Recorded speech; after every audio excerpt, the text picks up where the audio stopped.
ಉತ್ತರ ಕರ್ನಾಟಕ ನ್ಯೂಸ್, ಇದು ಕನ್ನಡದ ಉಸಿರು. ಪೊಲೀಸ್ ವಾಹನದಲ್ಲಿ ಎದೆಗೆ ಗುಂಡನ್ನ ಹೊಡೆದುಕೊಂಡು ಕಾನ್ಸ್ಟೇಬಲ್ ಆತ್ಮಹತ್ಯೆ ಮಾಡಿಕೊಂಡಿದ್ದಾನೆ. ಕಲಬುರಗಿ ನಗರದ ಜಗತ್ ವೃತ್ತದಲ್ಲಿ ನಡೆದಂತಹ ಘಟನೆ ಇದಾಗಿದೆ. ಶಿವಕುಮಾರ್ ತಂದೆ ಶರಣಪ್ಪ ಮಾವನೂರ್ CAR ಕಾನ್ಸ್ಟೇಬಲ್ ಆತ್ಮಹತ್ಯೆ ಮಾಡಿಕೊಂಡವನು.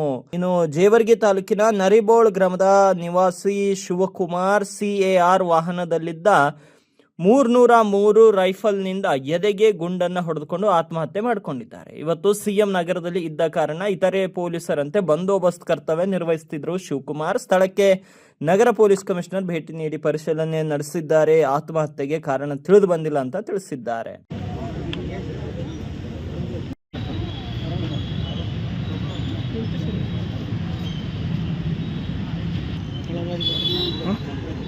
ಕೆಳಗಡೆ ಬಿದ್ದು